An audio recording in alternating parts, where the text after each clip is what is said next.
sing, but we are going to make them hear us, right? This is Emma. Not really. I'm the revolution, but really you are the revolution. It started here 250 years ago. It's starting again.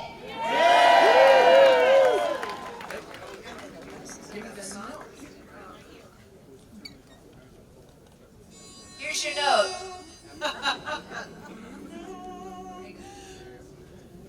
We are the power and we know it in our bones.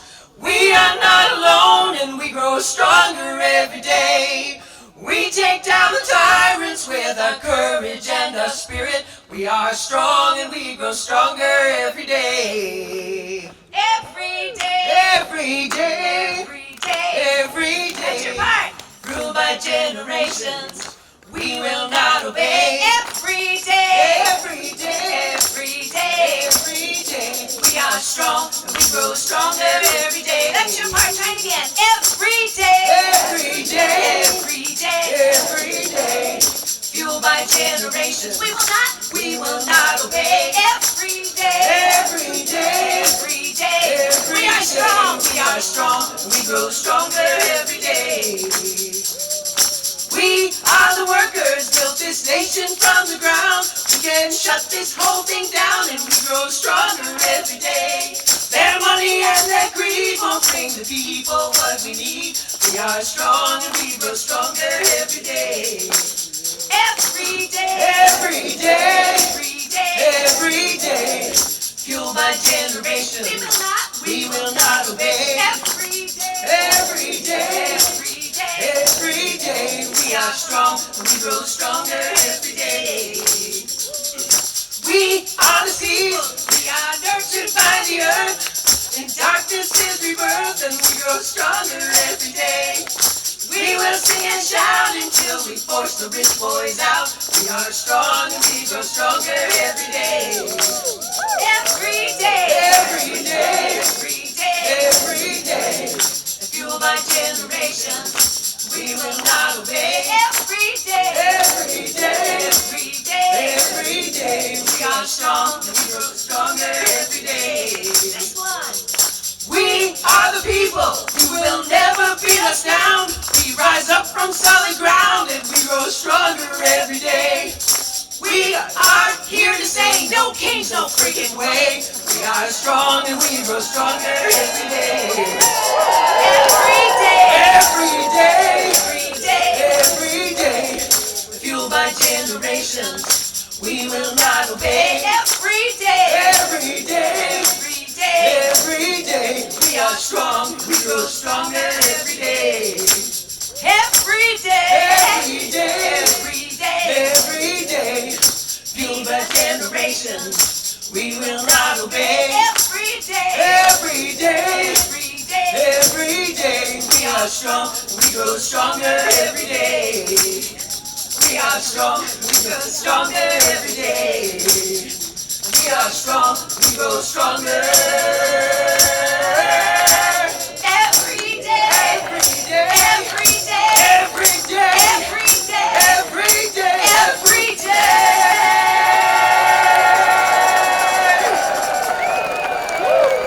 Thank you.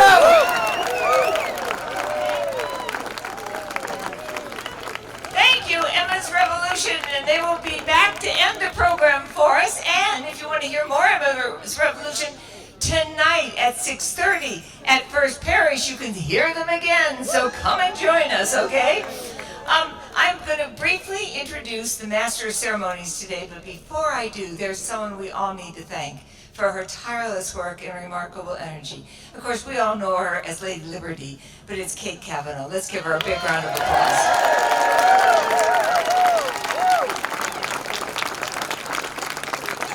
An amazing woman and an amazing force that has helped put all this together in just the most seamless way. Okay, Jimmy Tingle is our MC, and you know him, right? He's a comedian, and he's a political pundit extraordinaire, and he's going to lead us through the program today. Let's give a big round of applause for Jimmy Tingle.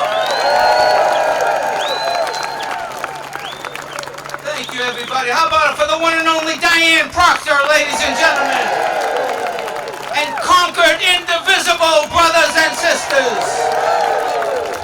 Excellent to be here today. We're going to have a lot of fun, ladies and gentlemen. I'm going to be your MC today, and we're going to start this off with a moment of reflection of why we're here today, folks.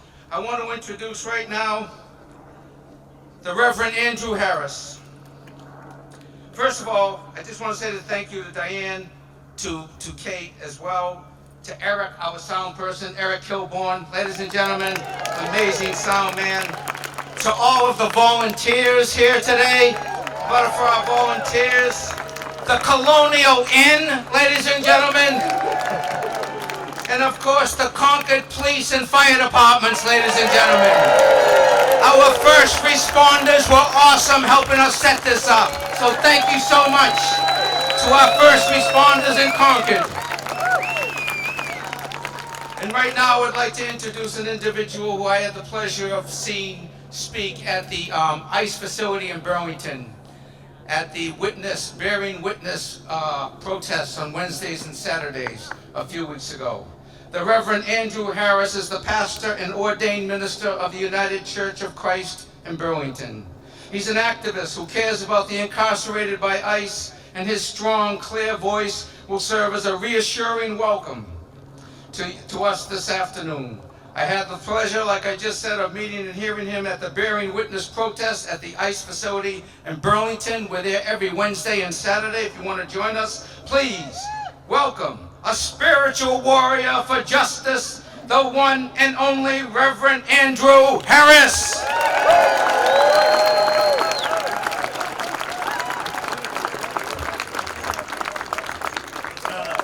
Good morning, everybody. Thank you for being here. Like Jamie just said, I'm the Reverend Andrew Harris. I'm the minister at the Burlington United Church of Christ. And 6 months ago, 2 people went outside the Burlington ICE detention facility just to see what was going on. 6 months later, this past Wednesday, we had 700 people outside that facility bearing witness to the injustices and the cruelty that's being perpetrated against our neighbors in that building. That's what we're fighting for today, so thank you all for being here. My friends, on a day such as this, in a place such as this, I cannot help but feel the weight of the past and the future bearing down on us. Reactionary forces seek to drag us back to a past of white supremacy, segregation, patriarchy, oppression, and exploitation. The past continues to bring itself to bear against us, as it always does, and as it always will. And the future. Oh, the future. Now that's what keeps us awake at night, isn't it? What will be? What is to come? And this unknown future is also what inspires us and encourages us to be right here, right now in the present, where the past and future meet.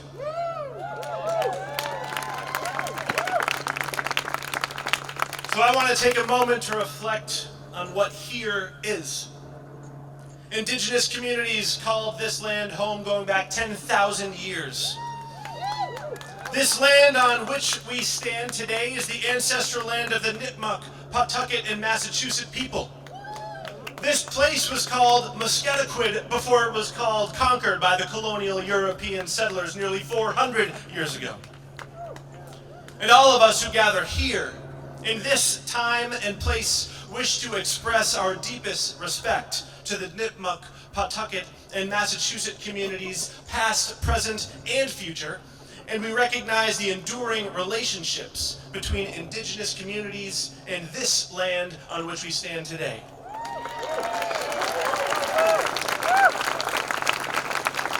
This land on which blood was spilled right here on April 19th, 1775.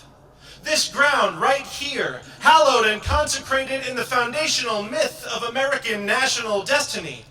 This ground witnessed the violence that set the political machinations moving and led us to this point in our nation's history.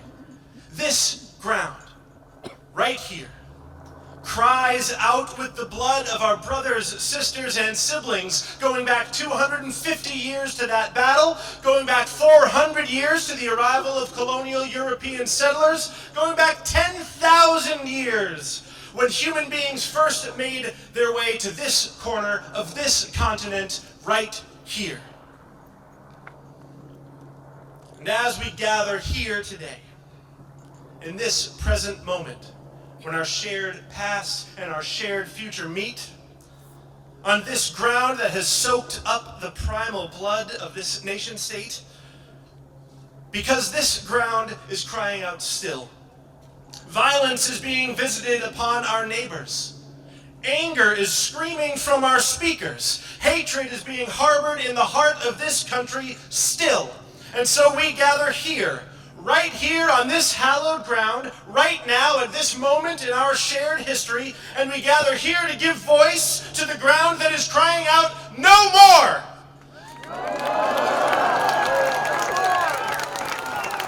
No more violence! No more oppression! No more exploitation! No more abuse! No more deceit!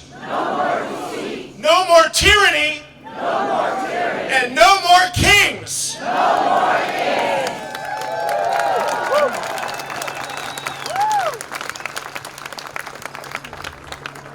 Now I want to express my gratitude to all of you for being right here, right now, to give voice to this shared spirit of peace, love, and compassion and harmony that unites us together. And so today, may our hearts be filled with gratitude for one another. May our spirits be filled with righteous indignation at the injustices that we witness every day. And may our voices be filled with hope as we, right here, right now, meet this moment and contribute our verse of love, peace, and compassion in the song of life. Peace.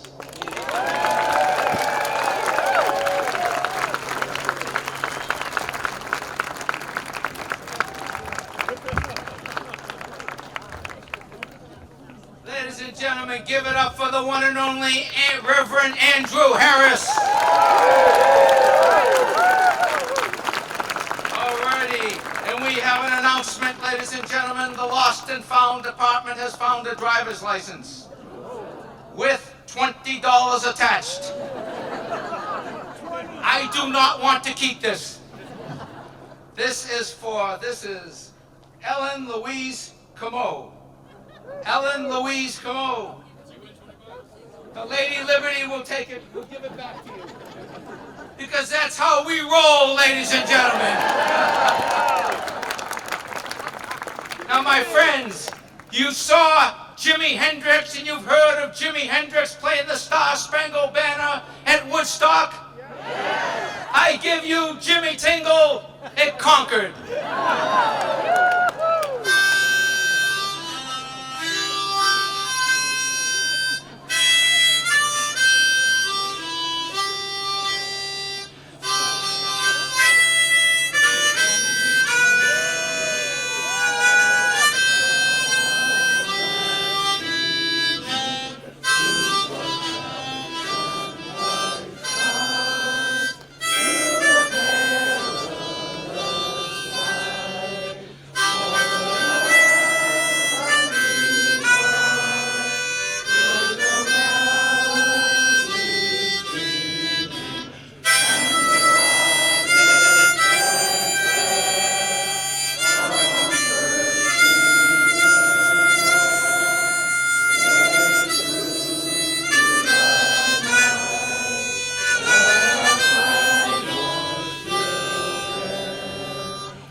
movement in this country. They've taken God, they've taken the flag, and we're here to take it back.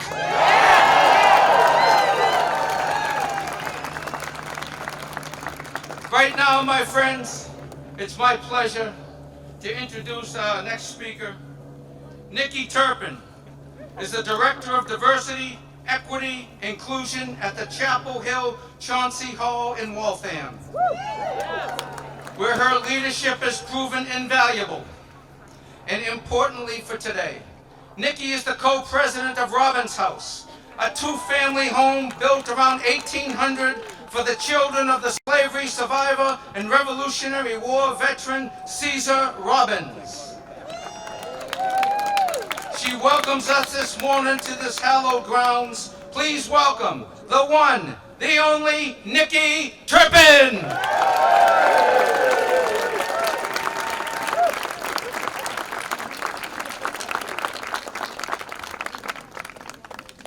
Good morning, Concord. Standing near the bridge, the very place where a revolution began 250 years ago, I'm filled with both gratitude and profound sense of responsibility. Across the way stands Robin House, home to the legacy of Robbins and Garrison families, most notably Caesar Robbins, a patriot of color, who stood here on that fateful day, facing down the King's army, and Ellen Garrison, generations of Black and brown Americans who also fought for freedom.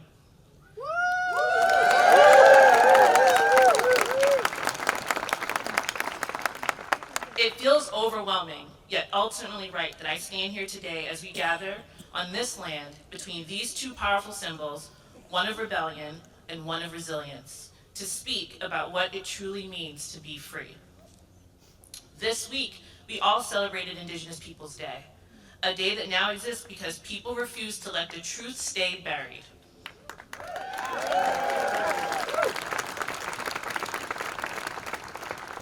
For generations, white historians told us that one version of Americans' beginnings, a story sanitized of genocide, erasure, and violence. But the truth fought its way out, and it continues to fight. Indigenous communities have had to battle not only for their land, but for their humanity to be recognized in the telling of this nation's story. And so, I began today by naming that truth, by remembering that the fight for freedom that started here did not include everyone. Not the native people called merciless savages in the Declaration of Independence. Not the enslaved people whose stolen labor made the colonies wealthy, in fact. Help build just that bridge. And no, not the women who had no legal voice, whose only value was based solely on their ability to provide another human being.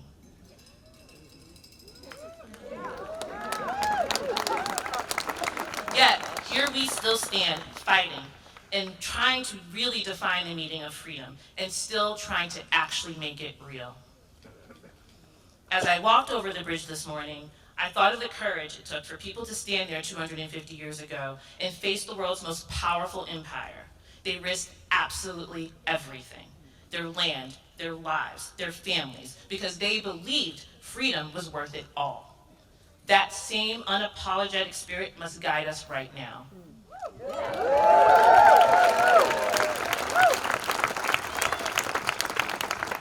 We are not facing redcoats. We are facing red hats. It is the same.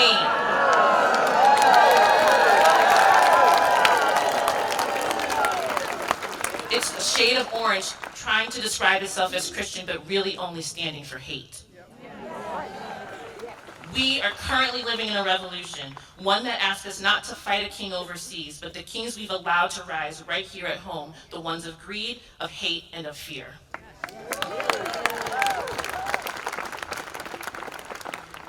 As Frederick Douglass once said, right is of no sex, truth is of no color. And yet even now we are being asked to accept those lies, to unlearn and relearn the history that so many African American museums have been teaching us all along. That the American history is our history, that none of us are free until all of us are free.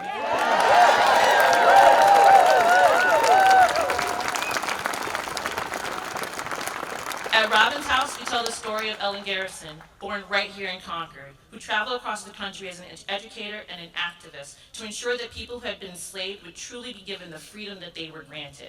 And this summer, we learned that the government had decided that Robin's House and thousands of other institutions like ours no longer serve the interests of the United States. Imagine the stories of Ellen, of Black history, of truth no longer serves the interests of a nation. Let it sink in. What they're really saying is that the truth itself no longer serves the purpose, that the lived experience of Black and brown Americans doesn't fit the narrative of exceptional white greatness that they are trying to restore. The current administration does not want us to advance the idea that revolutions are not just small moments in time, that they are acts of will every day, human choices to say absolutely no more.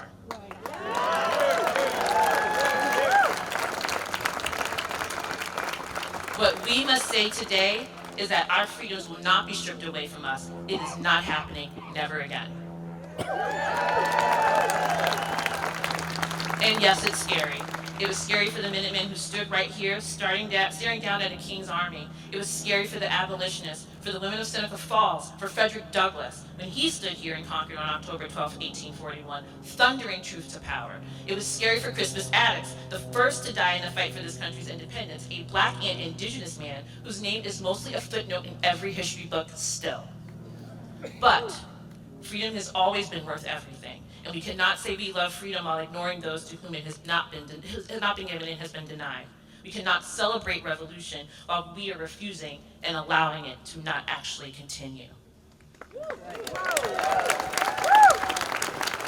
I challenge Concord and every single community having a rally today to state that today, freedom is our revolution in this time, and we are claiming this one.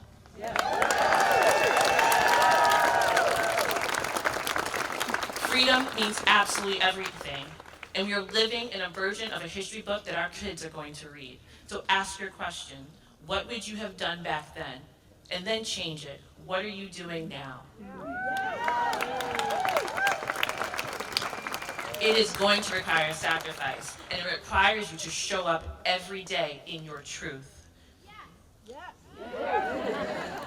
That bridge, where the fight for liberation began, reminds us that what happens when people believe that sacrifice and freedom are worth standing up for. Across the road, Robin's House stands as that crossroad, an intersection that, as our co-president Joe Palomo has said, is where folks who are fighting hate and bias can link and connect and make a better future for all. Robin's House stands and reminds us that even after independence is declared, many of us will still need to fight for generations. And being an educated Black woman at any time of period, I am a revolutionary act in every moment.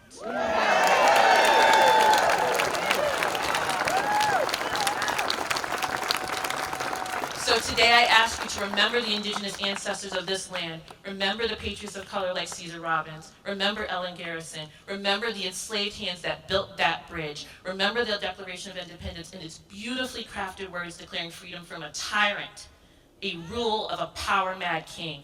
Remember that freedom has always been partial and conditional until we, people like us, demand it to be otherwise, because revolutions don't end. They evolve just like us. They begin again and again, and right here, right now, with us. Everything we do right now is a chapter for us to be proud of. The fight to be free of a king's wrath began here, and the fight to be free of oppressions continues here. And the next revolution is right now, because America has no kings. Thank you.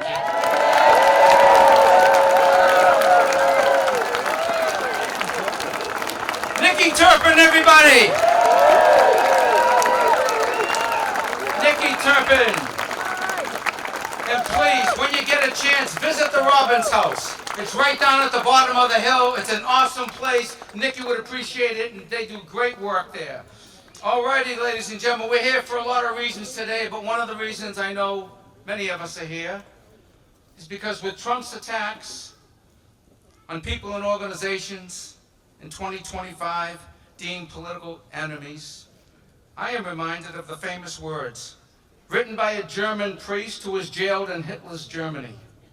After the war, he reflected on what happened in Nazi Germany in this poem.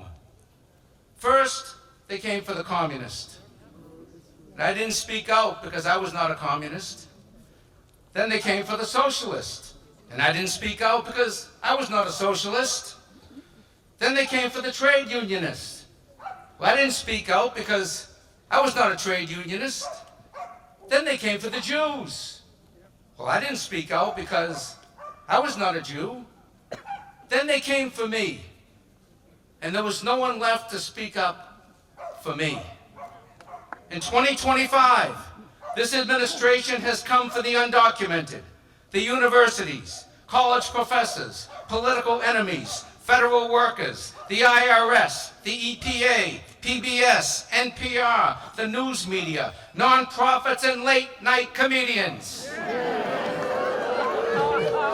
Ladies and gentlemen, we are here today because we know that if we don't speak up for the First Amendment, the Constitution, the rule of law, and due process now, who will speak for us and who will speak for future generations?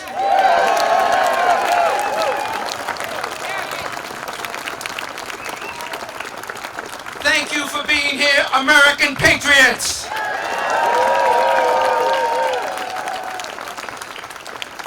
Fortunately, in this country, a country based in freedom, the First Amendment, the rule of law, we have organizations in this country defending those rights that need defending right now. Carol Rose is the executive director of the American Civil Liberties Union of Massachusetts. A nonprofit, nonpartisan civil rights and civil liberties organization that is funded by card-carrying members of the ACLU. They work in the courts, in the legislature, online, and in the streets to defend everybody's constitutional rights. And they have been very busy these last 9 months here in Massachusetts and around the country. You can join the ACLU Action Team at www.aclum.org/volunteer. Ladies and gentlemen, brothers and sisters, put your hands together and please welcome the one, the only Carol Rose.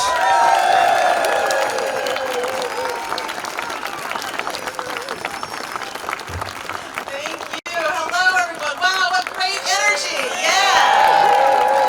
Welcome, fellow patriots and free thinkers. My name is Carol, and I'm from the ACLU. Yes. You know, the Reverend Dr. Martin Luther King preached about the fierce urgency of now at another time when our democracy was under threat.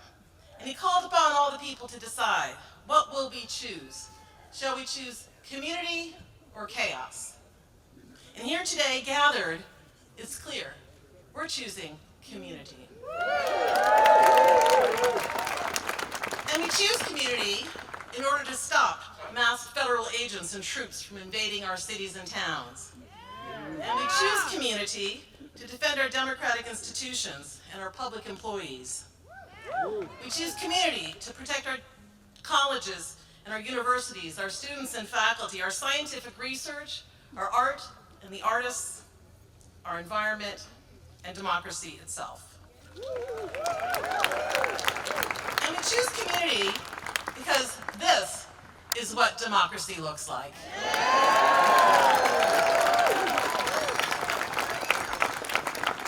So show me what democracy looks like. This is what democracy looks like. Show me what democracy looks like. This is what democracy looks like. Show me what democracy looks like. This is what democracy looks like. You know, I love that. And we also choose community in the face of these assaults on political opponents, on reporters and the news media, and on ham-handed efforts to silence comedians. And that's a futile challenge. They want to silence those who make fun of the man who would be king. So don't worry, Jimmy, we got your back. And you know, the ACLU has this reputation as being the premier free expression organization in the country, and it's very well deserved. And because of that, though, we know that the powerful tools of ridicule and humor and parody are the most powerful tools in our democracy toolkit. I hope you've seen those videos out there of the people in Chicago doing the electric slide in the face of ICE agents. Isn't that great? Or the people in Portland, or the people right behind me dressed up in chicken outfits. Doing nonviolent parody in the face of ICE agents. You know, it just makes me realize that sometimes you have to send in the good clowns if you want to stave off the evil clowns.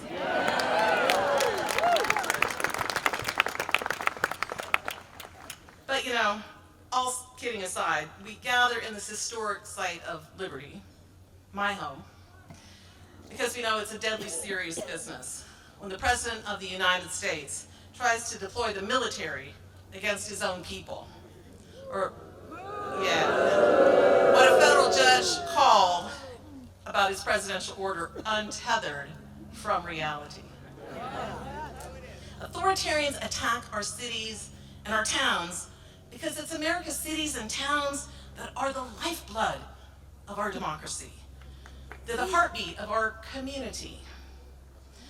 Cities and towns are where we gather for the stuff of life, for art and music, science, religion, commerce. Cities and towns are the centers of learning and experimentation, of self-discovery, of free expression, and yes, free thinking.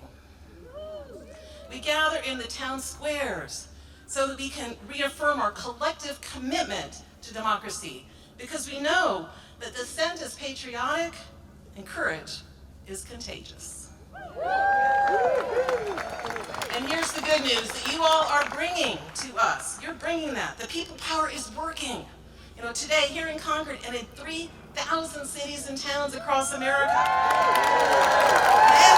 People are gathering, and they're gathering to express their dissent and to say, no kings, no kings, no kings, no kings, no kings, no kings. You know, the power belongs to the people, and dissent makes a big difference, because democracy is a muscle, and the more you flex it, the stronger it gets. You know, I just have to say, you know, we at the ACLU, we like to flex. We really do. Little Rosie the Riveter here, right? On day one of this administration, the ACLU went to court and said, we'll see you in court, and we sued to defend birthright citizenship, and we're going to continue to sue to defend birthright citizenship. And in just the last 9 months, we filed over 170 separate legal actions across the country to set people free and to defend democracy. By the way, 1 in 7 of those cases was brought by your ACLU of Massachusetts here in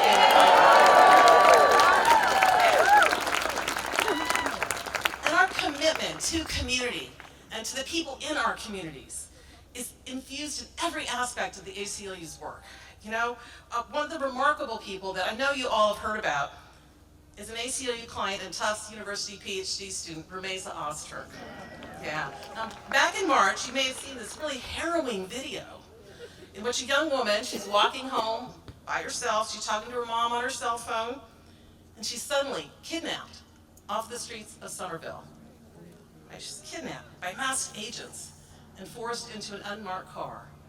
She didn't know who they were. She literally thought she was being kidnapped. And that was Rumeza.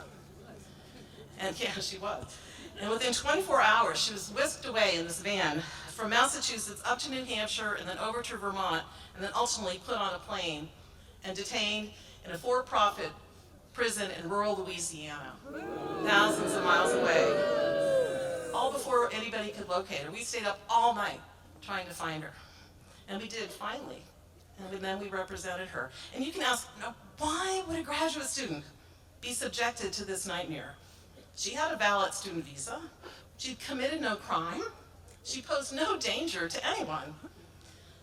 Rumeza was targeted solely because she had co-authored an op-ed in her student newspaper, the Tufts Daily News, about a year before her abduction. That was the only reason. In all these months of litigation, that's the only reason that she was abducted. That's it. She was stripped of her visa, She was torn from her community, and she was thrown into a damp and crowded for-profit prison for 45 days. And it would have been longer if not for the really quick action of her community and the lawyers from the ACLU and from other law firms that we work with. It was a multi-state, multi-movement effort to set her free. And we did. Rumesa is now free, and she's back with her community and continuing her studies on childhood development at Tufts.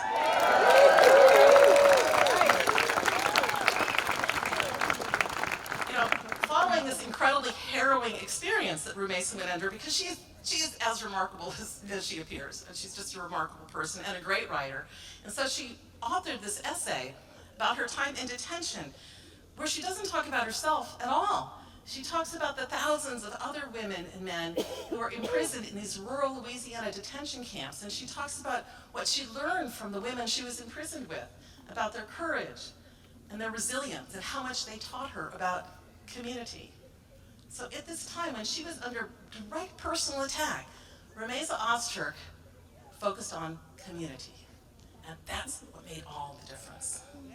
You can read, by the way, you can read that article. It was just published in Vanity Fair magazine. And if you want to get behind the paywall, we also had it published in the Tufts Daily News. Just like poetic justice, right? So you should go read it. It's quite moving and uplifting. Our work to set people free continues. Right now, the ACLU is in court here in Massachusetts again, still, to defend the rights to academic freedom and scientific research from illegal funding cuts by the NIH. Yay for science. ACLU lawyers are in court literally every day, fighting for due process for immigrants and for equality for LGBT and transgender people. ACLU advocates and volunteers are in the legislature every day to urge passage of laws to ensure racial equality and data privacy, and to protect the rights of patients and providers to bodily autonomy and reproductive health care.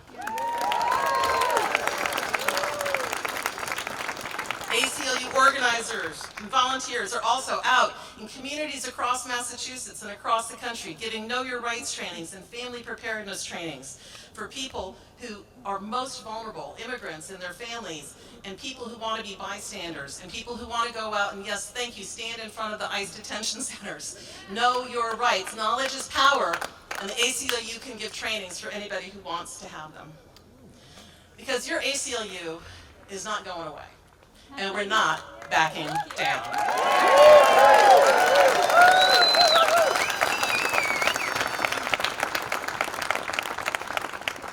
We do this work in community. It's not just an ACLU that's out there, it's all of us. We're actually small, we just look big because we work with all of you. And we need all of you to stay in this fight. Today, I urge us all, I invite us all to translate our dissent into action. You can join the ACLU action team, what Jimmy talked about, at aclum.org/volunteer, but you can also join or continue to join Indivisible, the League of Women Voters, NAACP, Common Cause, one of the many faith groups, mutual aid societies, and those who bear witness on the front lines. Whatever organization, whatever action speaks to your heart and your talents, deploy those, use those, because this is an all hands on deck moment to save our democracy.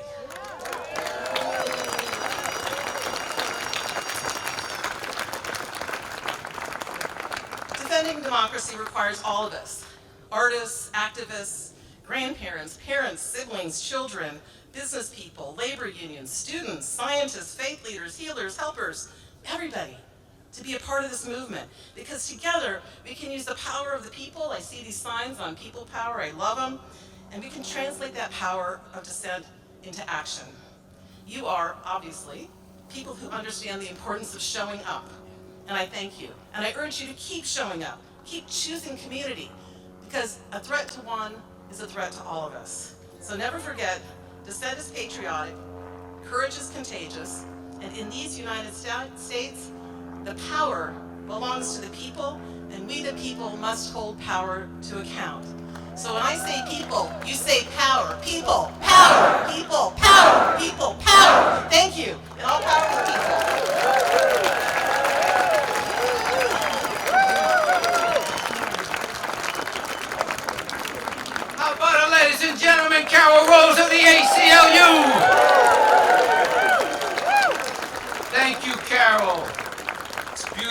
words are so necessary now, and your work is so necessary now, not only for us here in the citizens of the United States, but also for the recent immigrants who are so much under attack. And the crazy thing is, as a nation of immigrants, ladies and gentlemen, everybody's parents here, most people's parents, their grandparents, their parents, all the way back to the first immigrants, the first refugees that came to this country, ladies and gentlemen. I'm talking about the Pilgrims. The mighty Pilgrims, persecuted in England for their Puritan beliefs. They left England, went to Holland. Persecuted in Holland for their Puritan beliefs. One night, feeling ostracized, rejected by the entire world, the Pilgrims had a meeting. We're persecuted in England. We're persecuted in Holland. Where in this world can we go to practice our religion freely? And one of them said, how about the Cape?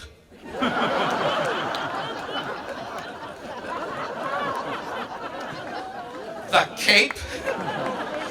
Could we get a place? It's the off season, and it's 1620.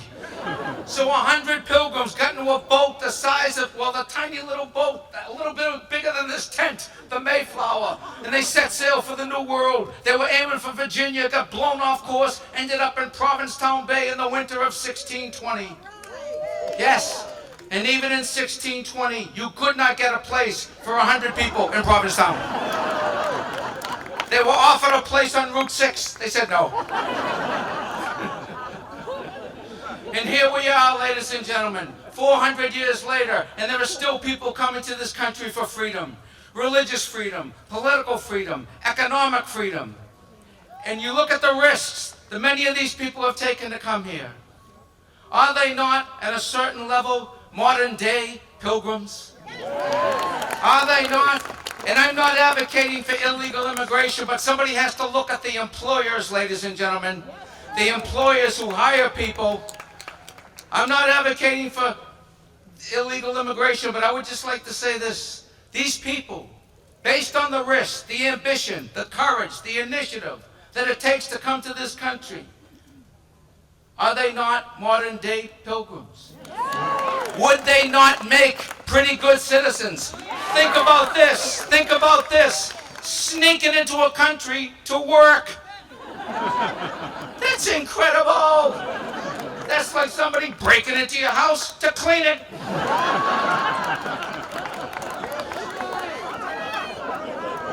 Ladies and gentlemen, let's keep the festivities rolling, shall we?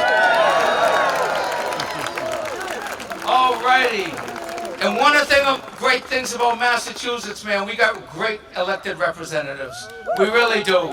We got them working in the State House. We got them working Beacon Hill. The local municipal folks are awesome. We're just so lucky and fortunate to be here. And that's because of our ancestors who made this possible here today. The people who sacrificed everything at that bridge, ladies and gentlemen, 250 years ago. So the people who are serving in our government now are basically carrying on that work, and it's our job to be here and support them and carry it on for the next 250 years. Our next speaker, ladies and gentlemen, Representative Simon Cataldo. Yes, he represents the 14th District of Massachusetts in his second term, has served as an outspoken advocate for his constituents, co-chairing most recently the first Special Commission on Combating Anti-Semitism. A spirited leader, he is not only the father of 4 young sons, but also omnipresent at the gatherings in his district. We are grateful for his advocacy, energy, and strong principles. Ladies and gentlemen, please welcome the one, the only, Simon Cataldo.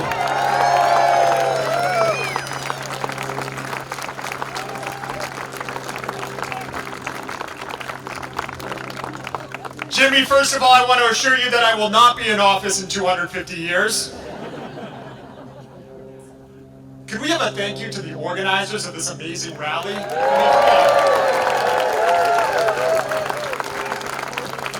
And you can't see what I can see, but there are people way, way back here. Can we give a round of applause to the people who are all the way in the back and are sticking around and are still coming?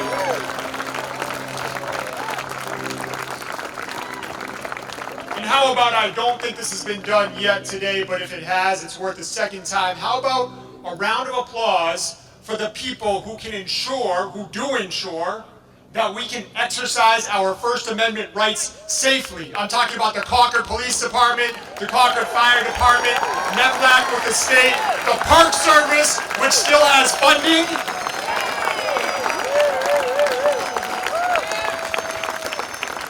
I'd like to begin by making a confession to you.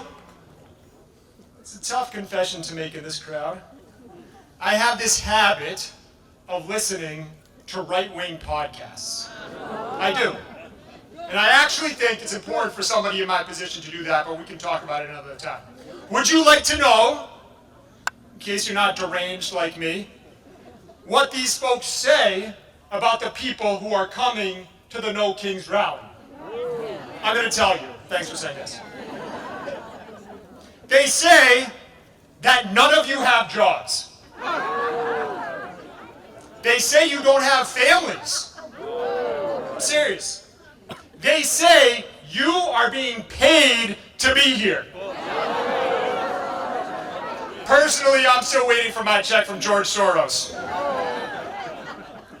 Mike Johnson, the Speaker of the House, calls this the Hate America rally. Mr. Speaker, I have 3 letters for you. USA! USA! USA! USA! USA! I hope you can hear it in Washington, buddy. Let me tell you what I see when I look out at this very, very large crowd. Here, at this particular No Kings rally in the cradle of American liberty in Concord, I see grandmothers who still work full-time. I see veterans of our United States military in this crowd. I see teachers. I see nurses. I see registered Republicans, Mr. Speaker. And I know these people. I happen to represent this community. I see people who don't vote, but you better damn well be sure they will next time. I see millionaires. I see people who I know work 60 hours a week just to make ends meet. I see people who volunteer at Open Table in the Acton Food Pantry. I see people who they serve.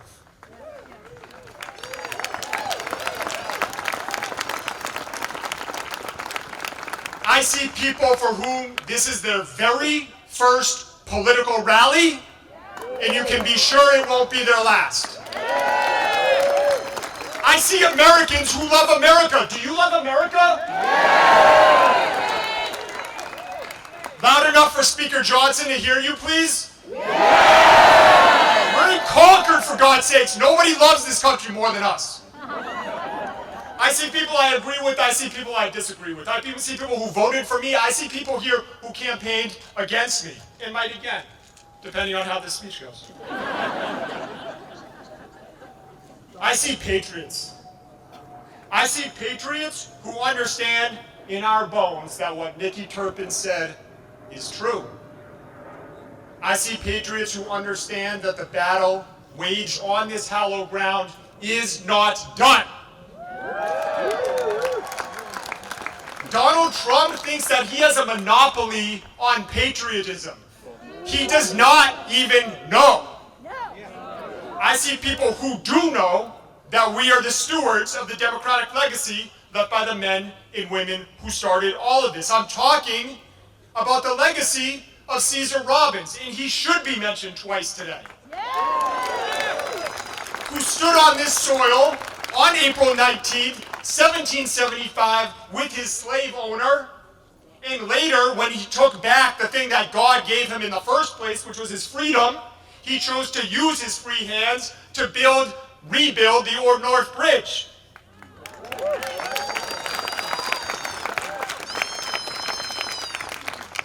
I have a second confession to make to you. My outfit may give it away. I do not want to be here right now. What Donald Trump and his right-wing cheerleaders don't understand is that on this beautiful Saturday in October, in the cradle of American liberty, we have other shit to do. Don't get me wrong. I love you people. But I have a wife and 4 little kids who I love more. And my favorite thing to do in the entire world is starting in 4 minutes. It's coaching my oldest son's soccer game. Go Antelopes! That is why I bike here from Emerson Field, and when I'm done, I'm very sorry to miss Senator Barrett's speech because I'm going to ride back there as fast as my legs can take me. But when someone threatens the ability of my 4 children to have their right to self-determination, I know that I need to be here with you, just like you know that you need to be here. When someone threatens to drive a stake into the legacy of natural rights so carefully crafted 250 years ago down the street at the Wright Tavern in First Parish Church, I'm willing to skip the things I love the most, just like you are.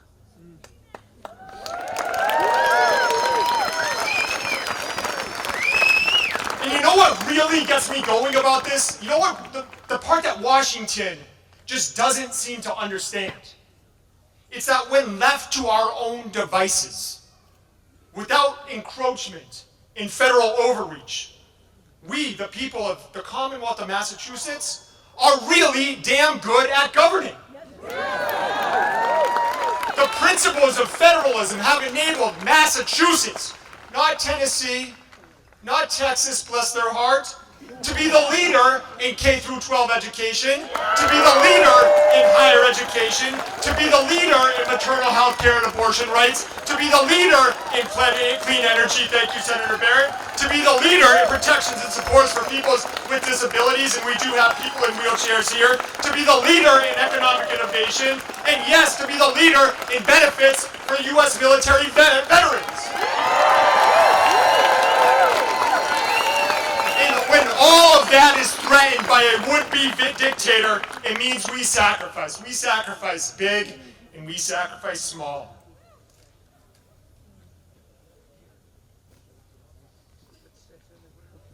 I didn't leave my sons at their soccer fields. I came here for them.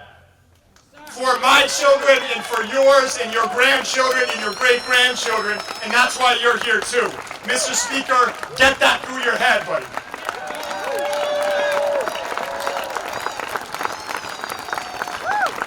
The fact that so many of us are here, it means we are resolved. We are not giving up our rights. We are not giving up anybody else's rights. History tells us that this is no land for he who would be king. The future, it belongs to us.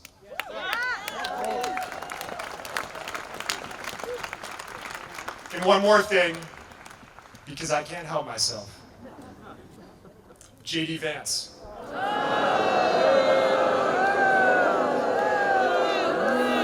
We would not have been friends in high school. You cannot fake cool, and you will never be president of these United States. No kids.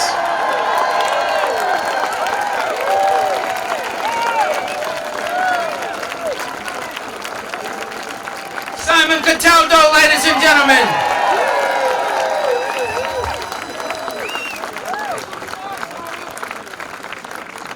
Let's remember in November, ladies and gentlemen.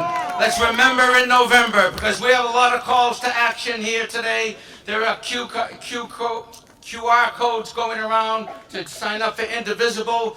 On their website, they'll show you all the things you can do to get involved, not only here in Massachusetts and New England, but around the country. We got serious elections coming up this November and just a month away, ladies and gentlemen. In Virginia, in New Jersey, we have important things to do. You can get involved. You can help elect people like Simon and like our next speaker, Mike Barrett, because these people are on the front lines. They're taking the incoming from the other administration, and they're standing up for what we believe in. So we want to support them and people like them all over this country. And Indivisible, thank you, Indivisible. Thank you for organizing all these amazing people.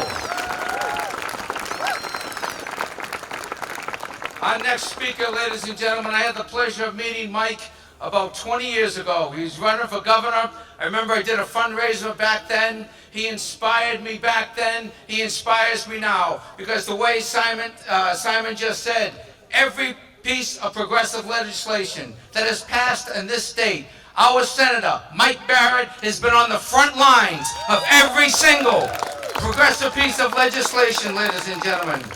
He's our senator for the 3rd Legislative District. He's an outspoken advocate for the rule of law, climate health, and a powerful presence for Massachusetts independence during these trying times. We are very fortunate to have him on our side. Ladies and gentlemen, put your hands together for the one, the only, the legend himself, Mr. Senator Mike Barrett.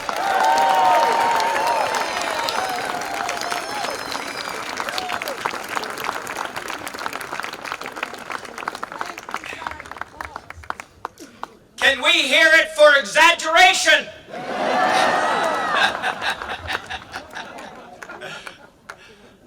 A little historic perspective will do us all, I think, a lot of good. Let's remember what we felt like 7 months ago, let's say. Everybody I knew, sometimes to each other and always to ourselves, right? We were saying, will we get through this? How will we get through this? Well, will we get through it? Yes! And let's talk about how, and let's remember other times when we've been up against it, when everyone in the United States has been up against it. Jim Fallow's a college classmate of mine and a great writer, talks about the 2 antidotes to very serious depression about democracy that we've always administered to ourselves in the past. 1, we do stand up, just as we're doing now. And 2, we stand together. Now, not everyone stands with us. Clearly, we've got some very serious fights ahead. The law firm Paul Weiss knuckled under to Donald Trump in March and agreed to the terms of a presidential executive order. But here in Massachusetts, the law firm Wilmer Hale stood up, sued the administration, and saw a federal district court judge declare the executive order unconstitutional. Columbia University bent the knee to Donald Trump and signed a humiliating agreement in July. Harvard University did not and will not.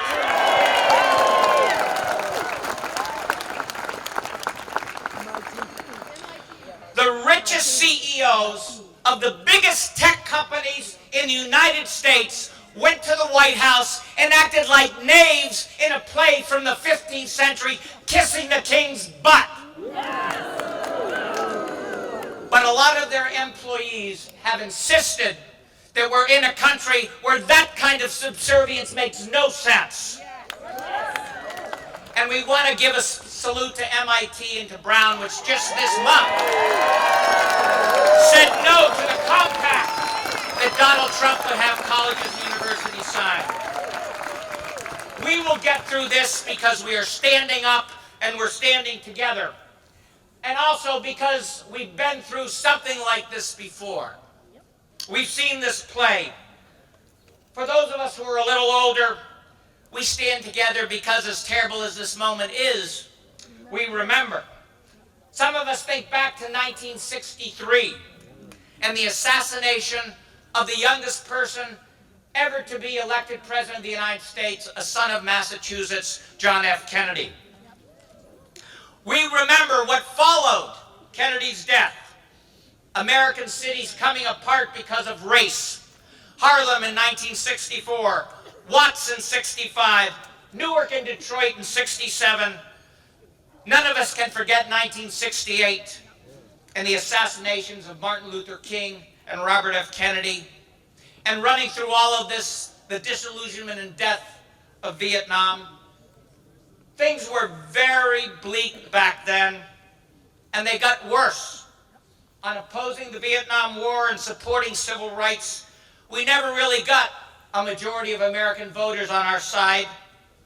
In November of '68, just 9 months after Martin died, 6 months after Robert Kennedy died, Richard Nixon was elected president. And then he was re-elected in 1972. Those were shattering experiences for many of us. And yet, after 1963, after the assassination of JFK, some of us who are here today bore witness to the passage of the great Civil Rights Act of the 1960s. That was our response. Real progress, if granted over a very low benchmark. Black people unable to ride in buses, stay in hotels, use the same bathrooms. Later in the same decade, somehow occupying the same space and time as the assassinations of Martin and Robert, we saw the rise of the women's movement, and the gay rights movement, and the disability rights movement. And a lot of us made it to the first Earth Day in 1970. Actually, I missed it, but I meant to be there.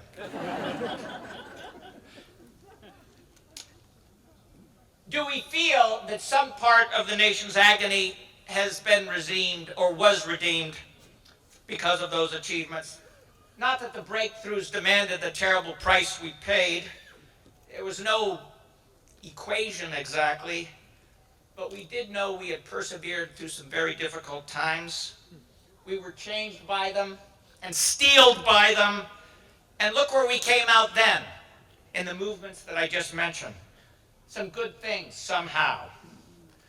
Today, no question, a different situation, but not entirely. In the extended family that's America, we see a resemblance between now and then, descending down to the present. The polarization of the country in the 1960s looks a little bit, quite a bit really, like the polarization we see today. Different type of person is president for sure, but again, not entirely. Many historians will speculate that Trump will turn out to be more of a consequential evil than Nixon. Trump is a mean loser, but that doesn't make him special. He's a mean winner. That's where he stands out among human beings and among presidents. Nasty streak, nasty guy, a really mean person, a thirst for vindictiveness and revenge that cannot be satisfied. The truth is, at some visceral level, for reasons maybe that he can't even explain, we have a president who hates America. He hates America's freedom of speech. It isn't just playing to the base, it's personal with him. He wants the rest of us to either praise him or shut up. And yes, he will, as Carol mentioned, go after a grad student for writing an editorial in a college newspaper. Why? Because he hates America's college students, and he wants them to shut up, and they refuse. Trump hates our freedom of association, too. He wants to know who we're meeting with. So he does a deal with Palantir, an analytics company, to put together a huge database on all of us. He hates our immigrants' roots. He comes down really hard on new arrivals, and really on anyone who lives in cities, the sort of people he rubs shoulders with every day on the streets of Manhattan. He must have hated those people all along. Hated a lot of us. So yeah, he's making life difficult. We should not ask each other in response to just gut it out. And I know that's not your expectation today. There's an opportunity here.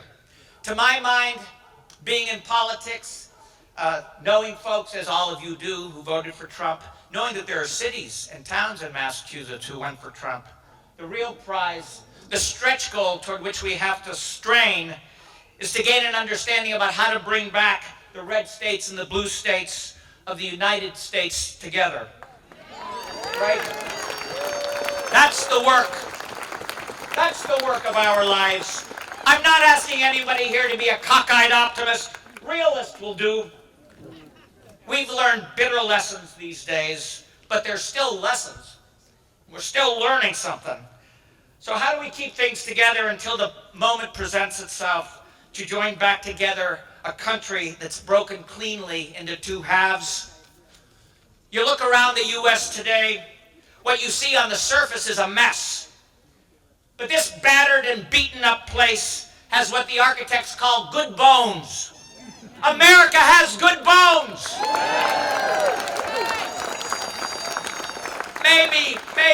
Maybe it's not the very best constitution humans could ever have possibly devised. Maybe there's a little work to be done. But it's a pretty good document. However, the improving that it needs, well worth saving, worth protecting, preserving, restoring, worth reuniting a nation for. And because we're realists, we asked, well, where do we begin this work?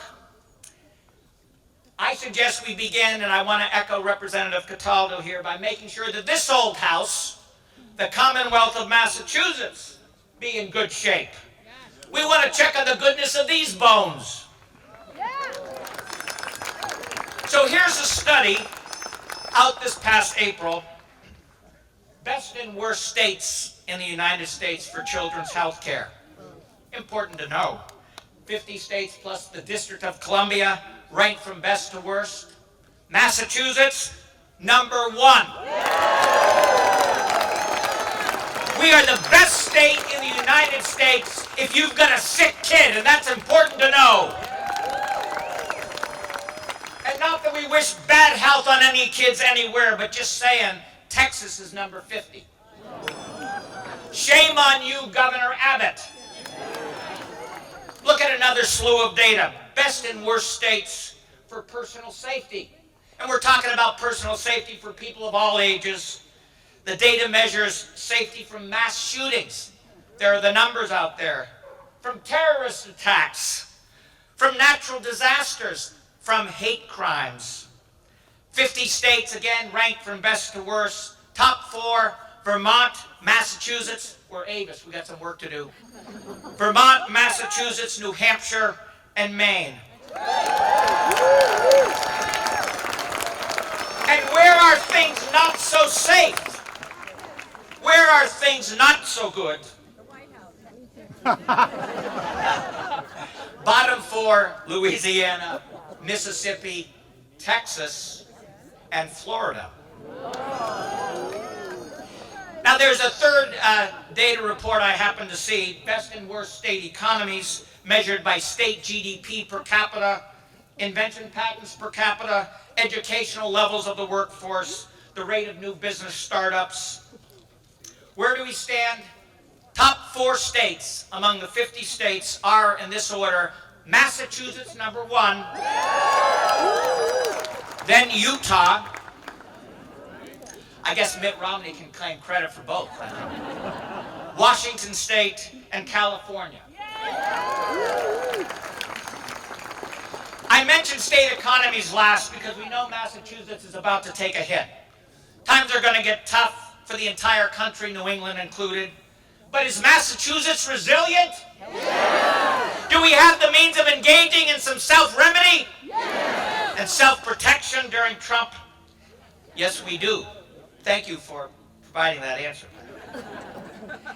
And in the meantime, as we endure, we do have institutions ranging from our universities to our hospitals and medical schools, to our law firms, to our state and federal courts, and to, yes, our actually not too shabby state government. We have the institutions we need that display character and courage under stress. And most of all, we have each other. We have all of you.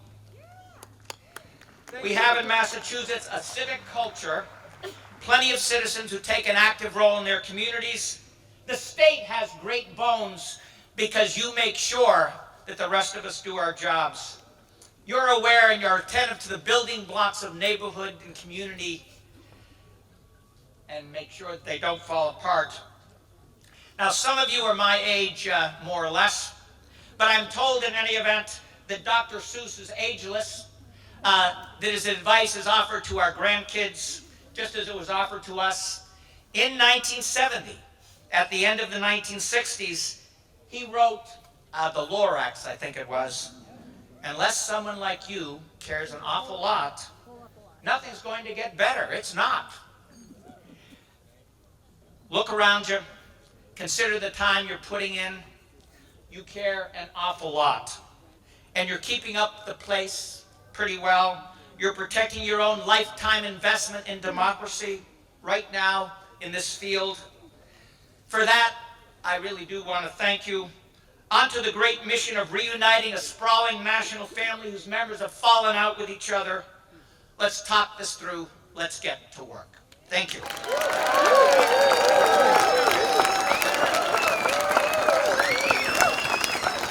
Thank you, Mike Barrett. Mike, that's my phone.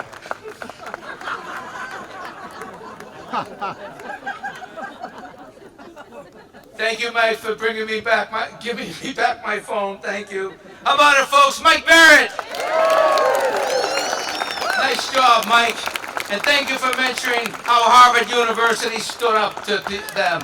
Harvard University, ladies and gentlemen, I got to tell you, I went back to school and got a master's degree at the Kennedy School of Government a few years ago. And I just want to say something right now. The great thing about going back to school in your 50s, you get the student ID and the senior discount. So I highly recommend it.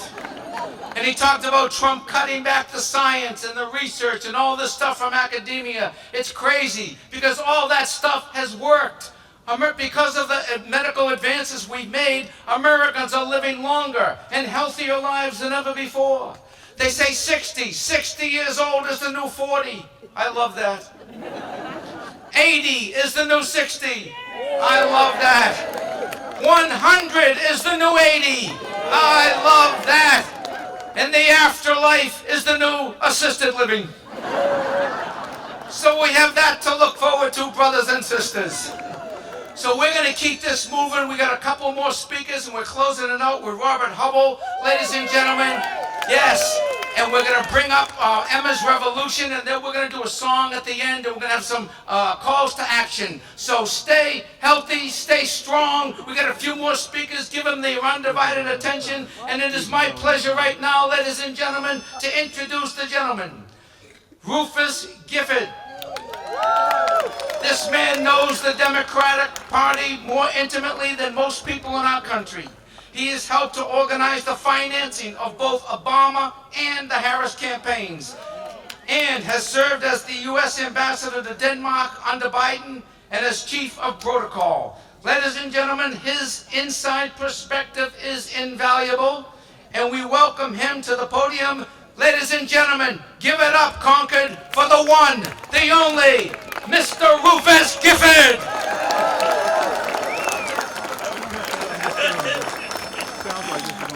Quite the introduction, Jimmy. Thank you. Look, I think it's hard as someone who's been involved in politics and organizing really the entirety of my adult life.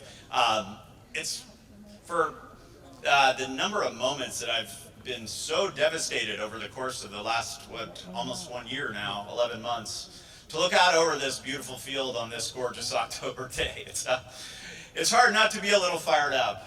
And it's hard not to believe that we can actually get through this, because this, all of you, all of us here today, are going to be how we do get through this. But I say that as an aside. So, look, so much has been made that in the fields right behind us, a bunch of farmers and shopkeepers stood up to the most powerful empire on earth. They didn't do it because they sought glory or riches. They didn't do it because they believed something. They did it because they believed something radical at the time, that people could govern themselves, that we didn't need a king to tell us what to do or who we were, that freedom wasn't granted from on high, but earned together here on the ground. And that belief became the foundation of a democratic experiment that has inspired the world for nearly 250 years. And yet today, I think we're all here because we know that that idea feels fragile. Once again, there are those who seem to believe that they are above the law, who would rather be obeyed than questioned, who think patriotism means loyalty to one man instead of love for a country built on the rule of law and dignity for all people. And across America today, millions, this is the largest organizing event in American history today. That's what they say. Big cities, small towns, that the United States of America, that there are no kings. We are not here to protest one person. We're here to affirm a principle that no matter your title, your wealth, or your ego, no one is above the law. That power in this country flows up from the people, not downward from the throne. Many of you know I spent much of my career, some of my career, representing the United States overseas as a diplomat, as an ambassador. This is so much about why this is so meaningful to me, because everywhere I went, I was reminded that the world looks to the United States of America. Not because we're perfect, we are anything but because we have the courage to correct ourselves. Because when we stumble, and we all know that as Americans we often stumble, we still find our way back to the idea that everyone deserves a voice, a vote, and a shot at dignity. But lately that light feels dimmer. The promise of America feels less certain. Too many of our leaders feel comfortable flirting with authoritarianism, praising dictators, spreading lies, attacking the free press, threatening political opponents, and undermining our own elections. And make no mistake, that is how democracies die. Not with a single explosion, but with 1,000 quiet concessions. And our leaders today have disdain for all of us here. They call us, those of us gathering here today, they claim we hate America.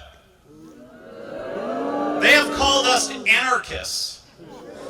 They have called us terrorists. But we've got a message for Donald Trump, we've got a message for J.D. Vance, and we've got a message for Mike Johnson. We're here because we love America. And when something we love is breaking, it's up to us to fight for it. When you send masked men to round up people in the streets without warrants, when you send the military into American cities, when you pardon violent criminals and your friends while you indict your political enemies, when health care is stripped from millions of Americans, when you side with dictators over our friends and allies, when you call climate change a hoax, when you install hacks to oversee our public health, when you bail out countries around the world while not paying American workers, when you and your family enrich yourselves on the backs of Americans, when you cancel cancer research over a grudge, when you routinely belittle and put in danger the most vulnerable people in our communities, when you ignore rule of law, decency, respect, and basic humanity, we're going to show you how much we love America, and we're going to speak out. Donald Trump wants us to be overwhelmed, to accept his reality, to settle, to bury our heads in the sand, to be afraid. But those of us here today, we're not afraid. Millions are gathered around this country today to let our voices be heard loudly and clearly. And we're not going to stop here. This is not just about one No King's Day on October 18th. We will organize. We will work. we will vote, and yes, we will win. We love America just that much, and we're not going anywhere. Thank you.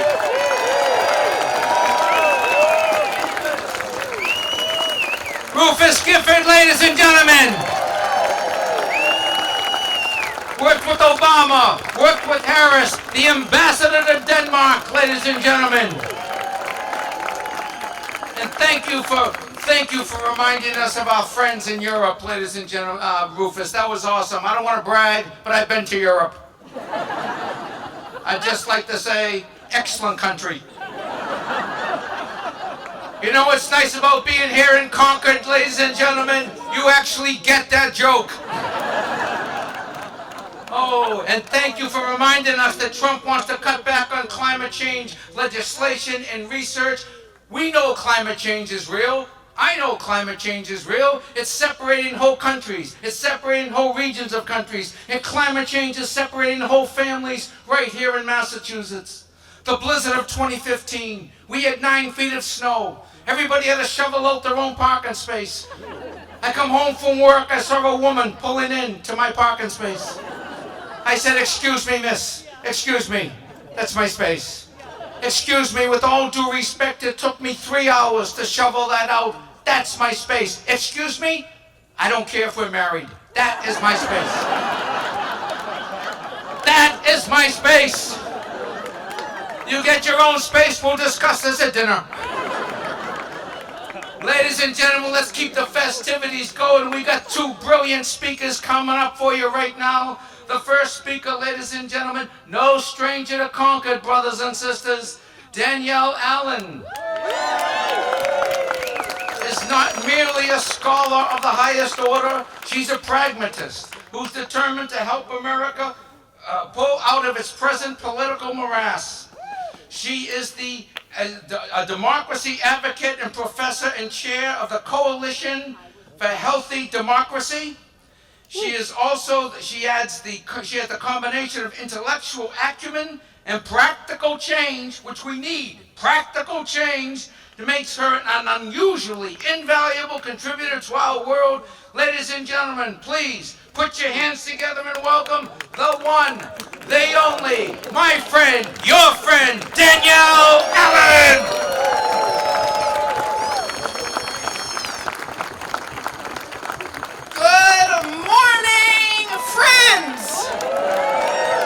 Patriots, fellow Americans, I am so proud of you for being here. I am so grateful to you.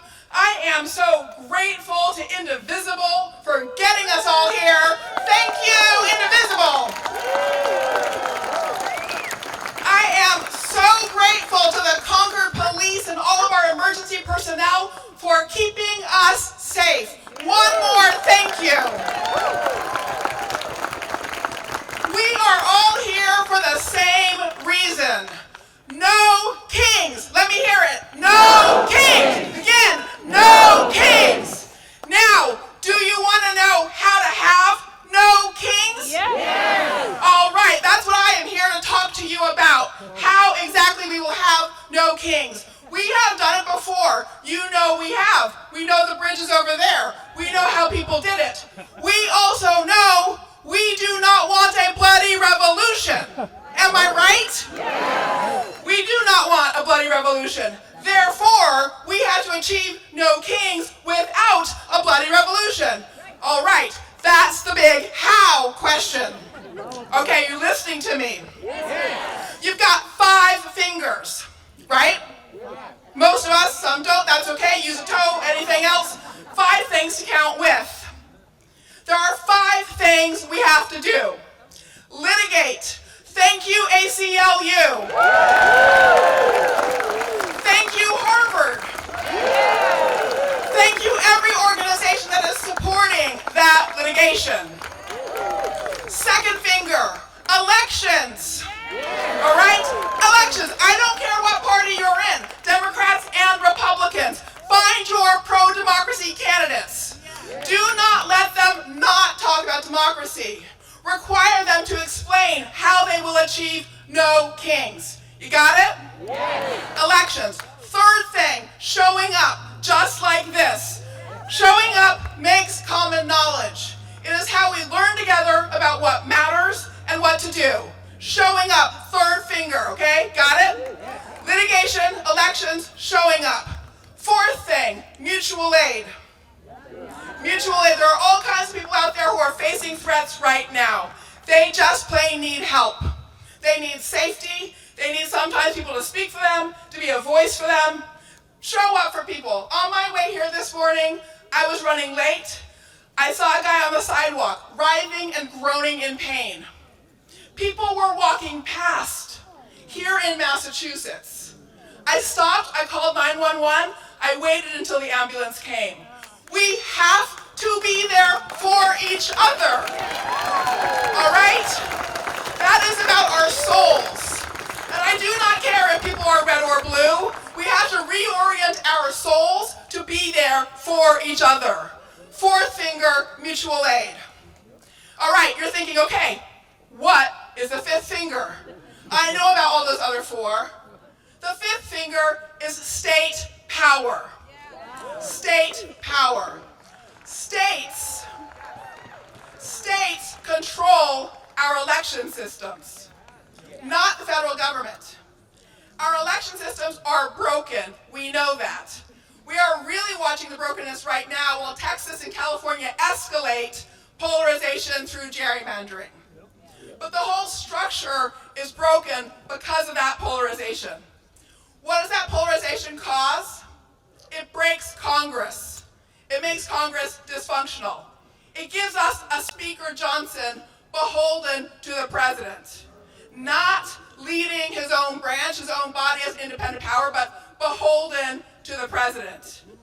That vacuum, that breakage of Congress is what has made it possible for Donald Trump to claim excessive executive power. All right? So here's the little trick of it all. If we want no kings, we have to save Congress. You got that? Okay, so what do we want? No kings. How do we get it? Save Congress. What do we want? No kings. How do we get it? Save Congress. Now, we partly save Congress through elections. You're already working on that. But the other way we save Congress is by changing our election procedures. We have got to get rid of party primaries. All right? Gonna sound counterintuitive, but we've got to do it because what that then requires is that candidates run to the whole electorate, and they can't be captured by a small partisan base. Marjorie Taylor Greene elected by 8% of the people in her district. Why? Because of gerrymandered partisan primaries. Now, here's the other wrinkle, though. This is where it gets a little hard. Who can make that change? The only states in the country that can help us get on the right path to de-escalation are one-party states. One-party states. Why? Because you can reform in one-party states without changing the balance of power. We call these in my work tipping point states. The states where we can get the right reforms through to change how our federal system operates. We will change the whole dynamics of our politics. We will make a president like Donald Trump impossible. All right? But the tipping point states are not the swing states. The swing states are the 50-50 states. We're all paying attention to the swing states. We've got to pay attention to the tipping point states too. Which ones matter for 2026? Oklahoma and Massachusetts. Two tipping point states. We both our states will have ballot initiatives to replace party primaries with an all-party primary. All candidates run on the same first ballot. They still run with party labels. Top two go forward to the general election. Okay? All party primaries.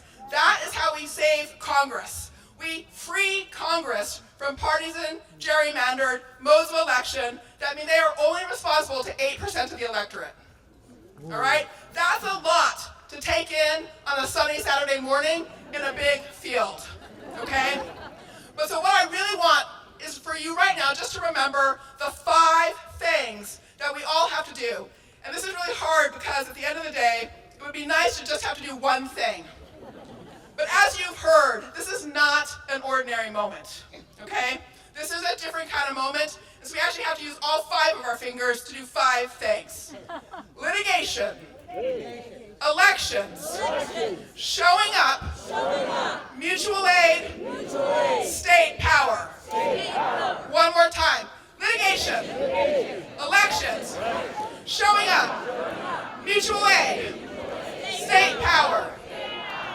All right, so my last chant. One more time, we're going to say, what do we want? How do we get it? What do we want? No kings. How do we get it? Save Congress. What do we want? No kings. How do we get it? Save Congress. What do we want? No kings. How do we get it? Save Congress. What do we want? No kings. How do we get it? Save Congress. Thank you.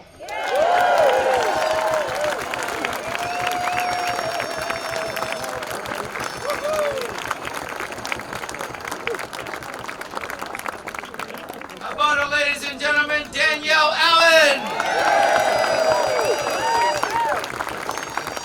Thank you, Danielle. Awesome job. All righty, right now, my friends, we have our closing speaker, and then we're going to do a little tune with Emma's Revolution and make some announcements, and they're going to join me up here for a little music. But right now, ladies and gentlemen, we're bringing up a really, really special guest, Robert Hubble. His Today Edition Substack newsletter has become a daily touchstone for thousands of people looking for analysis of our condition and insight into our constitutional issues. I want to thank personally Stan Griffin for inviting him, and thank Robert and his wife Jill for saying yes. They came all the way from California, ladies and gentlemen.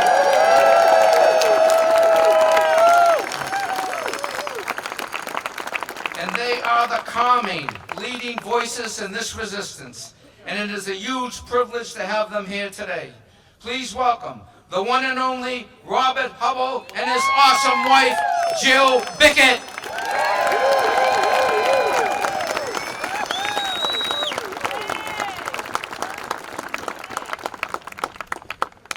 To my fellow citizens, patriots, and most importantly, to my friends. We are gathered here on sacred ground in the ongoing battle to protect democracy. We are engaged in I hear the request that I speak louder. The local law enforcement has asked us to reduce the volume on the speakers, so I will do my best. We have to respect the site and the privilege of appearing here, so I will do my best. Thank you. And if we could just have a little bit of quiet, I will continue. We meet on sacred ground in the ongoing battle to protect democracy. We are engaged in a noble struggle, one that commenced on this site 250 years ago, and that will continue until after we are all long gone. But I am here today to say that we will prevail in that struggle to preserve democracy. Every generation must reclaim democracy for itself. We must make it our own through bravery and sacrifice, through constancy and loyalty, through vigilance and dedication. Ours is not going to be the generation that falters. We will succeed in passing on the flame of liberty to future generations. It will not be easy. Defending democracy has never been easy. It is not for the faint of heart. And let's be honest, the challenges we face may get worse before they get better, but they will get better. And I am confident that we will succeed because of the strength, the resolve, the courage, and the character of the American people. In short, I am confident that we will prevail because of you. You are heroes of American democracy who have responded to your nation's call during a time of crisis. You did so in 2018 and 2020 and 2022 and 2024, and you are doing so today. But it is not just you. Today, millions of Americans across America are showing up and speaking out to defend democracy. Together, there is nothing we cannot achieve. Together, there is no injustice we cannot correct. Together, there is no liberty that we cannot restore.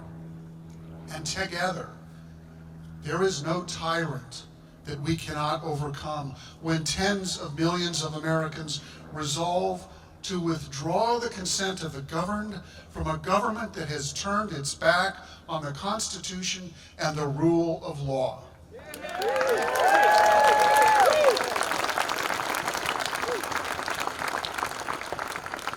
I want to take one moment to talk about how we're feeling. This is a difficult moment. And the question is, why is it difficult? How many of you, like me, feel anxious and sometimes frightened and bewildered? Show of hands. Well, if you feel that way, what it shows is that you are human and that you get it, that you understand the seriousness of the threat we are facing. The problem is the people who don't feel that way, the people who think that this is business as usual. It is not. We are living in a moment where the corporate news media has shrunk the news cycle to 15 minutes. Consequential stories at 10 a.m. in the morning are old news at 4 p.m. That is a torrent of news that exhausts us, that enervates us. That's the point. And the media has adopted a revenue model that relies on provoking the fight or flight response. They know that drives clicks. And they have been cowed into silence. They bow and scrape to avoid offending the president's delicate feelings and his monstrous ego. And the press engages in false equivalency that punishes Democrats for being responsible participants in democracy, while Republicans lie with impunity and are rewarded for trying to burn it all down. We live in an age of asymmetrical truth. We live in an age of asymmetrical truth. Democrats are held to an exacting standard of veracity and accuracy whenever they speak. But the president and his enablers spin grotesque lies that go unchallenged. It is maddening to live in that world, and that is why it feels so bad.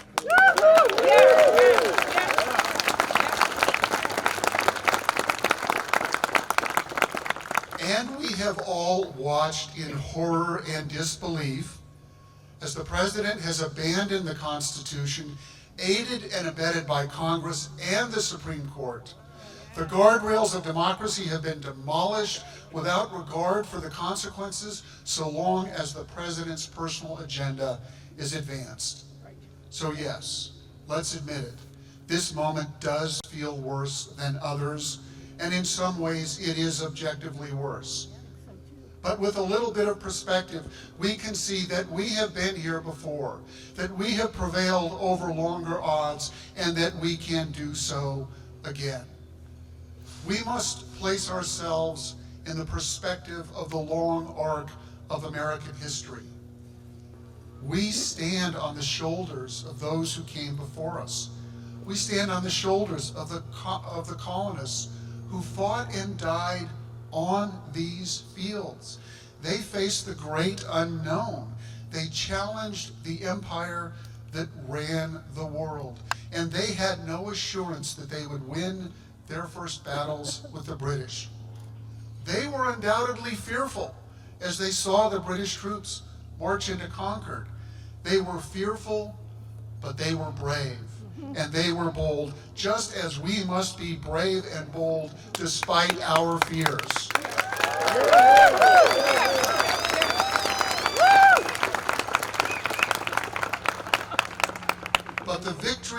150 years ago in these fields serves as a caution to us. Not far from here stands a statue in honor of the Minutemen who fought and died on these fields. That statue was erected on the 100th anniversary of the Battle of Lexington and Concord. That statue was cast by smelting 10 cannons used during the Great Civil War, a war that followed the Battle of Concord by only 85 years. The Minutemen statue is a constant reminder that no victory is permanent, that democracy is always contested, and that we must be ready to rise to its defense as you are doing today.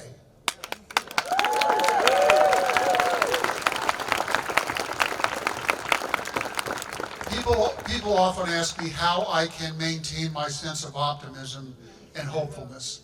And again, the answer is perspective. I look back to the Jim Crow era.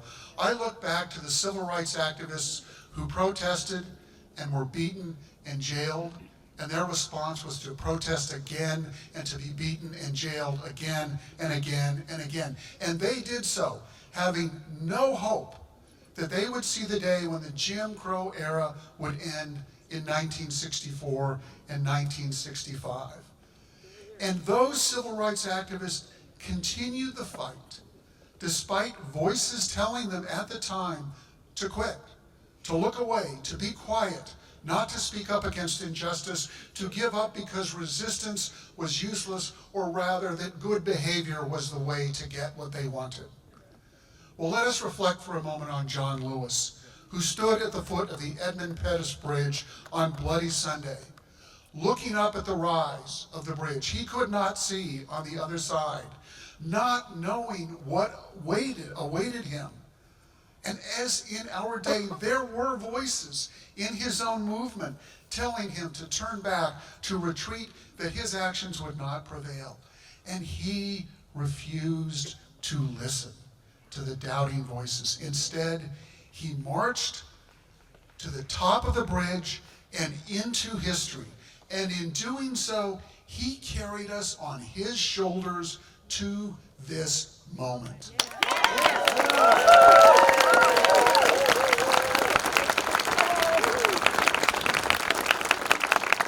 In our own way, each of us is like John Lewis. We are being hectored by doubters and doomsayers who urge us to give up, who tell us that all is already lost because of maps and spreadsheets and algorithms. They tell us to surrender and capitulate because it will be easier. We are not going to give up.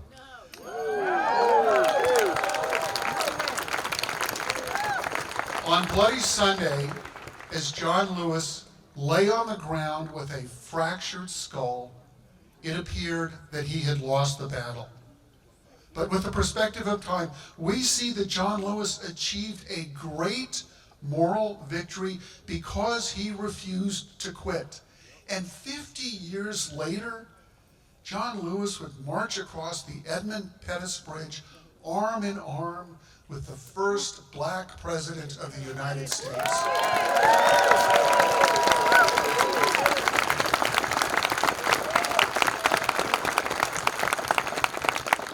We must be like John Lewis. We must not quit. We must not relent, even when the odds are long and the prospects dim. And we must not quit merely because it seems like we have lost one battle. We must continue to resist because, and this is the important part, no act of resistance is wasted.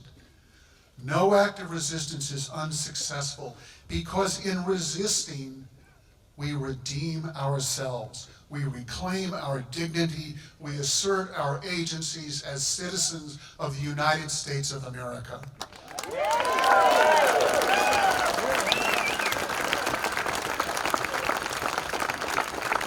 And I want each and every one of you to know that every act of resistance matters, no matter how small, no matter how unsuccessful it may seem. If you are standing by a roadside by yourself with a sign, that matters.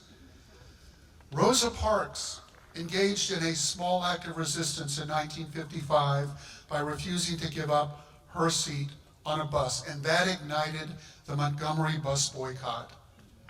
But in truth, Black civil rights advocates had been refusing to give up their seats on segregated areas of public transportation for 100 years before Rosa Parks.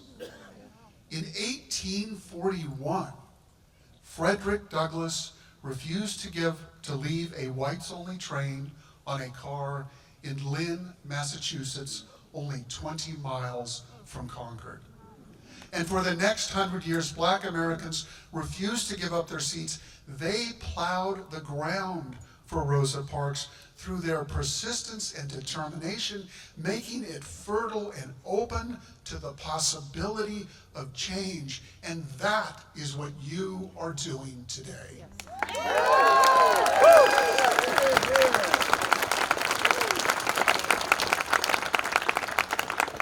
We are preparing the way. We are clearing the path. We are making the ground fertile for the rebirth of democracy. We will never know which small act of resistance will be our Rosa Parks moment. But that moment will not come unless we persist and endure and abide despite setbacks.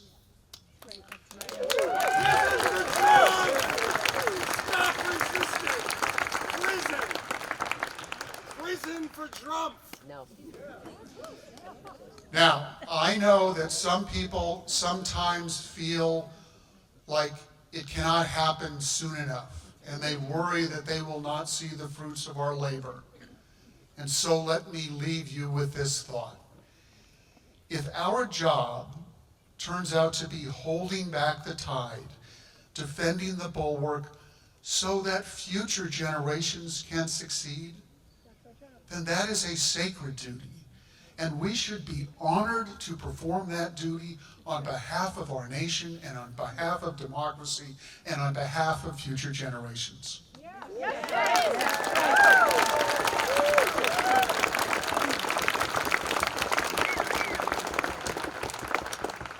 One last point of perspective, and then I will conclude. One thing that makes this so hard is this contraption right here. We live in a vast country that has heft and momentum and scale, and yet it's frequently reduced to 2 inches by 4 inches, or however big this screen is. We look at this and the universe collapses in on ourselves. This is not America. This is not the American people. If you want to know the American people, look around you, or better yet, get in your car and drive 50 miles in any direction and get out and look what you will see. And you will see Americans going on about their lives in peace and harmony, wanting nothing more than to build a better life for themselves and for their children. That is America. That is what we are fighting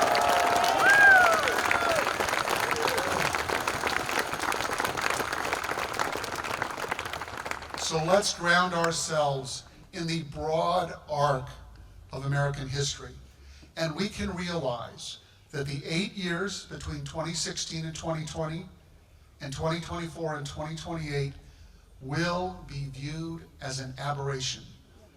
America is bigger than the current president. It is stronger than the current president.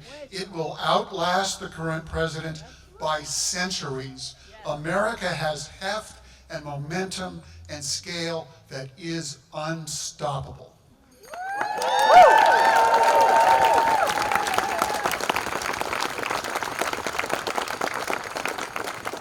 And future historians, when they write the history in the annals of America about this moment, they will say that you are the true patriots. And they will say that the president was an enemy of democracy and was stopped by ordinary citizens who cared enough about their country to take to the streets in peaceful protests until their voices overwhelmed the president's enablers and corporate masters, so that we could reclaim democracy for our generation and for future generations to come. God bless you all. You are the true heroes of democracy.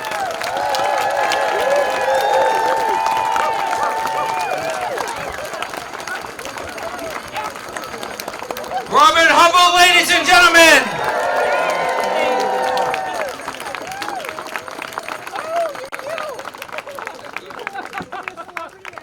Was that beautiful or what, folks? That was so awesome. Thank you so much, Robert, for coming all the way from California. You and Jill, that was just wonderful to grace our stage. Those beautiful, uplifting words. Folks, we're going to do a couple of numbers right now. I got a little bit of a...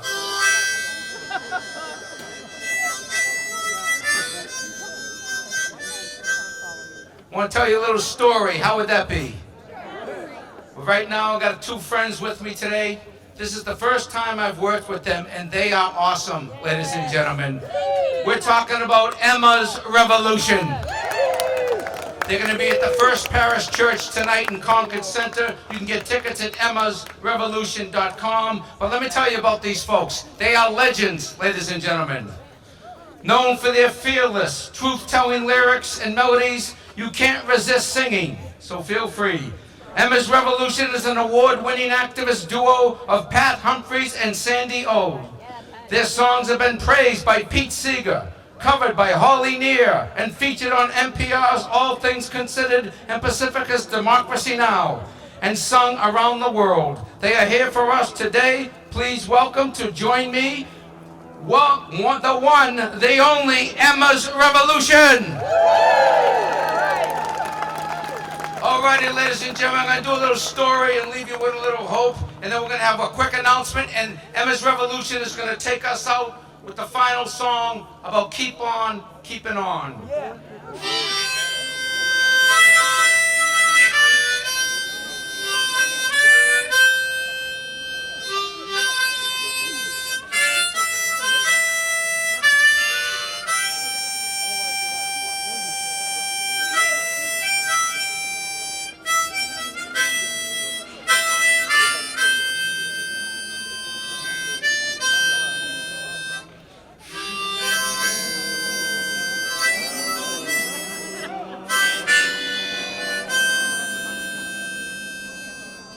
1748, slave ship off the coast of Donegal, Ireland. Captain John Newton at the helm. Storm at sea. Huge waves crashing over the bow of the ship. Captain John Newton, 26 years old, starts to fear for his own mortality.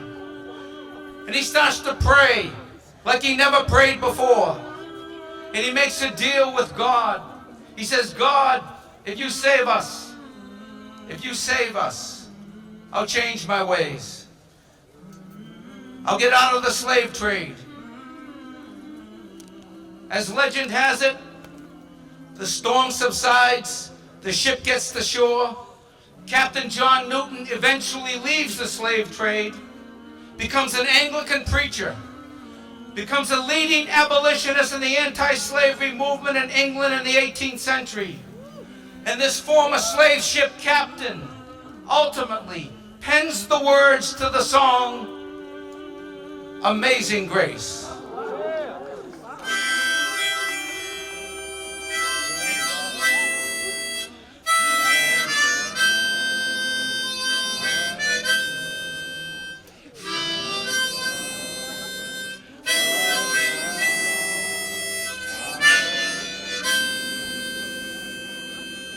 People change, governments change, policies change. We're going to be okay, my friends. That is our message to you today. We're going to be okay. But we're going to need help. So God, help us. Help us to do what we can, where we can, how we can, when we can. Because faith without works is dead. so we can build, in the words of Abraham Lincoln, that more perfect union. And the government of the people, and by the people, and for the people, shall not perish from this earth.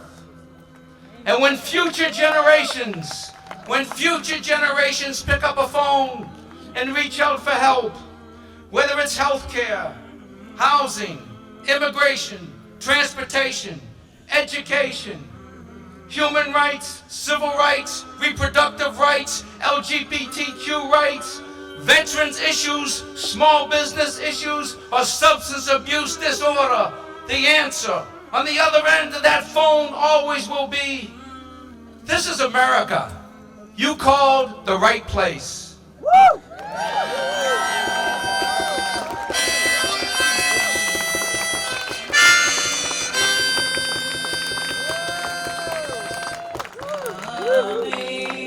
Amazing grace, how sweet the sound that saved a wretch like me. I once was lost, but now I'm found. Was bound, but now I'm free. Woo! Emma's Revolution, ladies and gentlemen. Right now, Diane Proctor's going to say a few words, a couple of announcements, then they're going to come right back up and hit us with a closing song. How does that sound?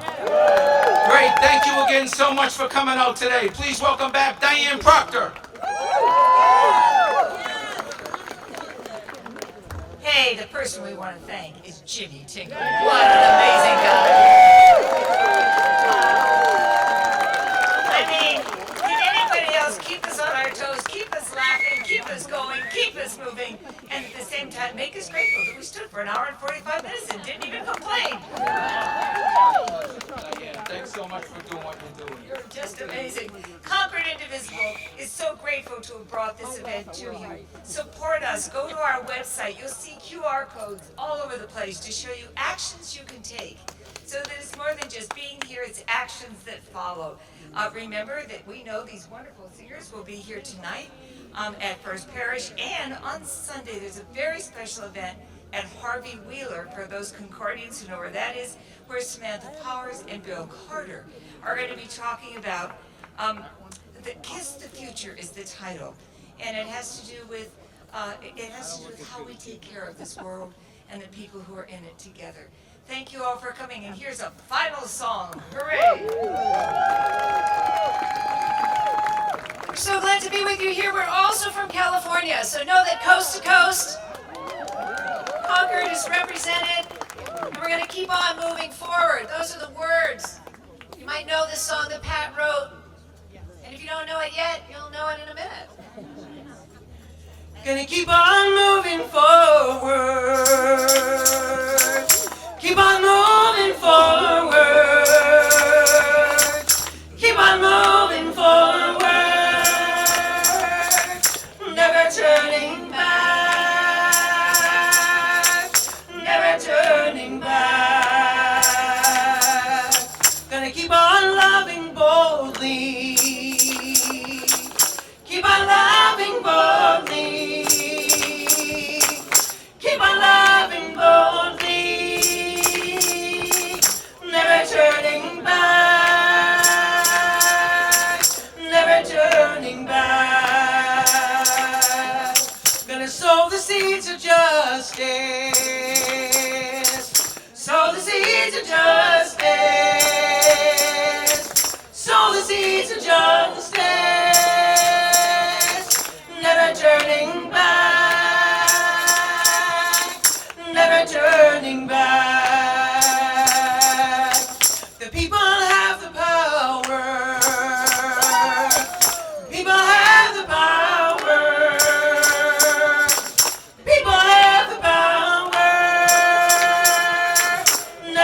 turning back, never turning back. Ice will not divide us. Ice will not divide us. Ice will not divide us. Never turning back, never turning back. No kings now, not ever. No kings now, not ever. No kings now, not ever. Never turning back, never turning back, never turning back, never turning back, never turning back.